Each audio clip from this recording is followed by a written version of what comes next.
राज्यात सगळीकडे आता शेतकऱ्यांना सुरुवात झाली आहे ती सोयाबीन विक्रीची आणि महाराष्ट्र सरकारने वेगळ्या वेगळ्या ठिकाणी खरेदी केंद्र सुरू करण्याची भूमिका घेतली आहे.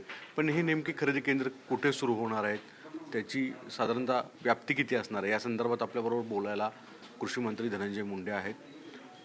सोयाबीन आणि कापूस हा विषय फार महत्त्वाचा झाला होता लोकसभेच्या मध्ये. आता एक शेवटी केंद्र सरकारच्या मागे लागून तुम्ही निर्णय घेतलेला आहे, पण सगळ्या शेतकऱ्यांना लक्ष आहे की हे नेमकं केंद्र कधी सुरू होणार आहे, हे विभागणी आहे, याची काही डिटेल इन्फॉर्मेशन आहे का? एक लक्षात घ्या, आता सोयाबीनची सर्वाधिक लागवड ही मराठवाडा, विदर्भ, खानदेश आणि पश्चिम महाराष्ट्रामध्ये आहे. त्यामुळे स्वाभाविक आहे की या जिथं सोयाबीनची लागवड जास्त आहे तिथंच ही खरेदी केंद्र या ठिकाणी चालू केली जाणार आहेत. यामध्ये नाफेडकडनं आणि NCCF कडनं ही खरेदी केली जाणार आहे. मी केंद्र सरकारचे आभार मानतो, माननीय केंद्रीय कृषी मंत्री शिवराजसिंग चौहान साहेबांचे आभार मानतो की त्यांनी महाराष्ट्राला या ठिकाणी सोयाबीन खरेदी करण्यासाठी परवानगी दिली आणि जवळजवळ 18 लाख मेट्रिक टन खरेदी करण्याचा परवानगी राज्य सरकारला दिली. त्यामुळं आमचा हाच प्रयत्न आहे की शेतकऱ्यांना ही खरेदी केंद्र फार लांब नसू नयेत, फार दूरवर जाऊन त्यांना आपला माल देण्याच्या वरती खर्च पण जास्त येऊ नये, अशा पद्धतीनं आज आम्ही बैठक घेऊन कृषी विभागाने पणनला काही सूचना केल्या. उद्या पणननी पण एक बैठक पणन सचिवांची आणि कृषी सचिवांची एकत्रित या ठिकाणी ठेवलेली आहे. आणि त्यामुळे आम्ही पणनला सूचना केल्यात की तात्काळ आत्ता आपण खरेदी केंद्र चालू करण्याची प्रक्रिया केली पाहिजे आणि येणाऱ्या 10 ऑक्टोबरपर्यंत नवीन सोयाबीन जे खरीपचं आहे आत्ताचं ते मार्केटमध्ये यायला चालू होईल.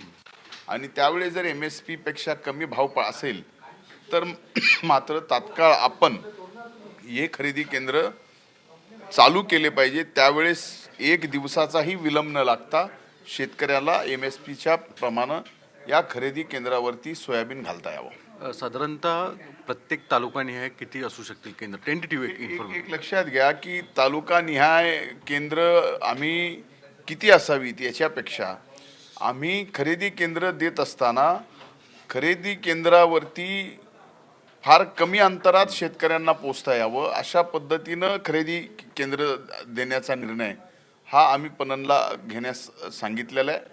आणि एवढंच नाही तर आम्ही यावेळेस फार्मर प्रोड्युसर कंपनी ज्या आहेत, ज्या कृषी विभागाच्या वेगवेगळ्या मग कृषी म्हणजे नानाजी देशमुख कृषी योजना असेल, स्मार्ट असेल, याच्यामधून ज्या काही फार्मर प्रोड्युसर कंपनी वगैरे झालेल्या आहेत त्यांना सुद्धा खरेदी करण्याची परवानगी देण्यात यावी, ह्याही सूचना पणनला दिल्या. ज्यामुळं अनेक छोट्या छोट्या गावात सुद्धा या फार्मर प्रोड्युसर कंपनी झाल्या, त्यांना जर परवानगी मिळली तर तिथंच खरेदी होऊ शकते.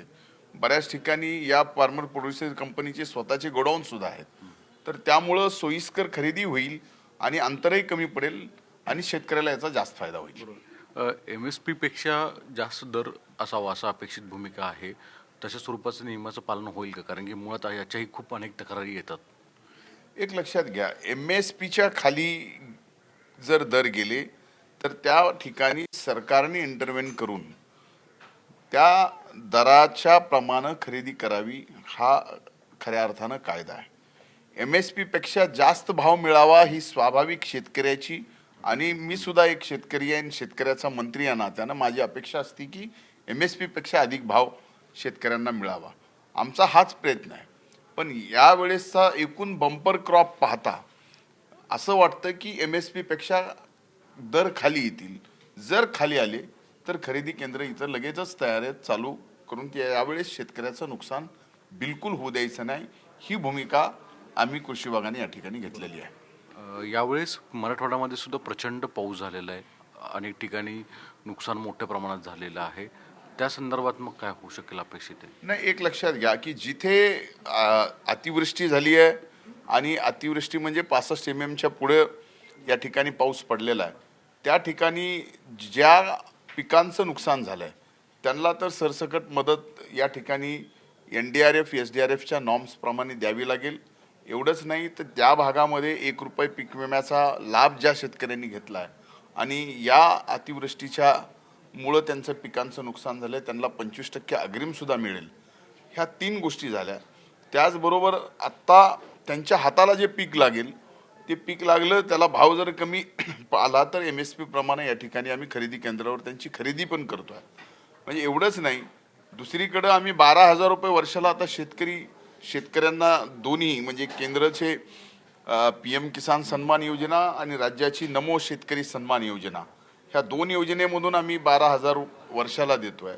आता अधिकचे मागच्या वर्षी आम्ही कापूस आणि सोयाबीनला जे भाव मिळाला नाही त्याचे 5,000 रुपये सुद्धा या ठिकाणी देण्याचा निर्णय आपण हेक्टरी आणि कमाल मर्यादा 2 हेक्टरपर्यंत देण्याचा निर्णय सुद्धा, त्याच्यासाठी 5,000 कोटी रुपये आपण या ठिकाणी राज्यातल्या शेतकऱ्यांना द्यायचा निर्णय करतोय आणि जवळजवळ 70 लाख शेतकऱ्यांना या ठिकाणी त्याचा फायदा होणार आहे. याचबरोबर आता वीज बिल येणारच नाही 7.5 HP पर्यंत, म्हणजे मागचं भरायचं नाही आणि पुढचं द्यायचं नाही.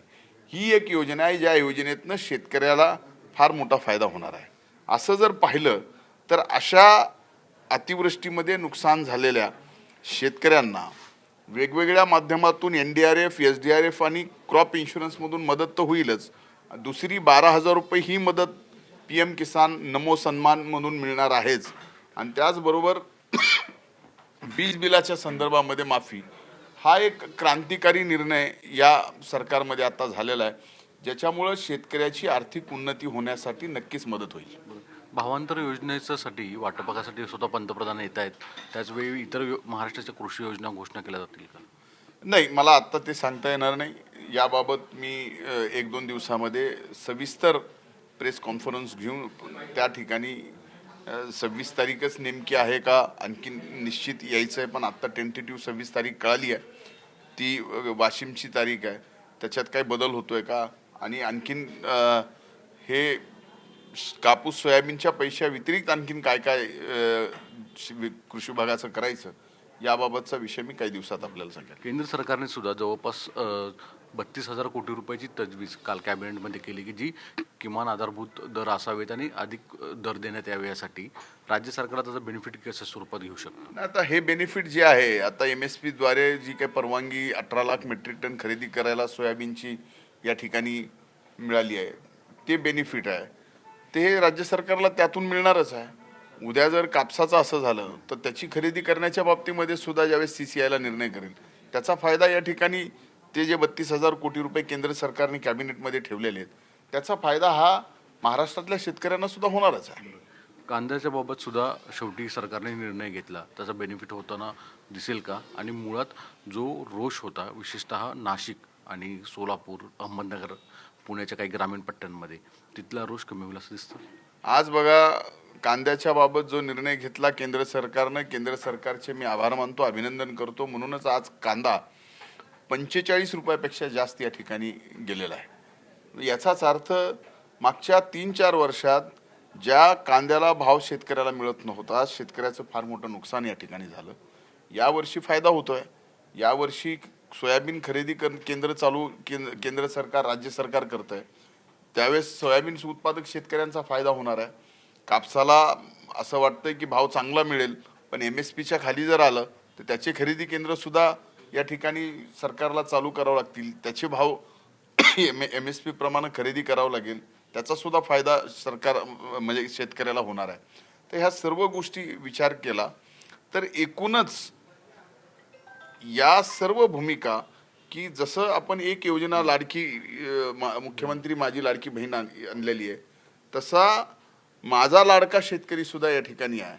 जवळजवळ या योजनेतून शेतकऱ्याच्या शेतीमालाला योग्य भाव तर मिळालाच पाहिजे, पण हे भाव मिळाल्यानंतर सुद्धा जवळजवळ 50,000 रुपये आपण शेतकऱ्याला कुठल्या ना कुठल्या माध्यमातून त्याच्या घरापर्यंत मदत केंद्र आणि राज्य सरकारची देतो आहे. मुंडे साहेब, हे सगळं होतं, राज्य सरकार केंद्र सरकार कृषीविषयी भूमिका मांडतंय, पण स्वतः शरद पवार वारंवार वेगवेगळ्या कृषी मेळाव्यांमध्ये किंवा शेतकऱ्यांच्या मेळाव्यामध्ये राज्य सरकार किंवा मोदी सरकार हे शेतकऱ्यांसाठी भलं नाही, हे बदला अशी स्वरूपाची भूमिका घेतात. एक लक्षात येत नाही की आता मला सांगा की त्यांनी म्हणावं की शेतकऱ्यांना PM किसान सन्मान योजनेतून 6,000 रुपये जे दिले जातात हे केंद्र सरकारने घेतलेलं धोरण चुकीचं आहे. त्यांनी म्हणावं की त्यासोबत 6,000 रुपये राज्य सरकार नमो शेतकरी सन्मान योजनेतून शेतकऱ्याला देत आहे. 92 लाख महाराष्ट्रातल्या शेतकऱ्यांना या ठिकाणी प्रत्येकी वर्षाला 12,000 रुपये दिले जातात. हे चुकीचं आहे, म्हणून सरकार बदला. त्यांनी म्हणावं की मोफत वीज या ठिकाणी शेतकऱ्याला दिली आहे, ते चुकीचं आहे, म्हणून या ठिकाणी सरकार बदलावं.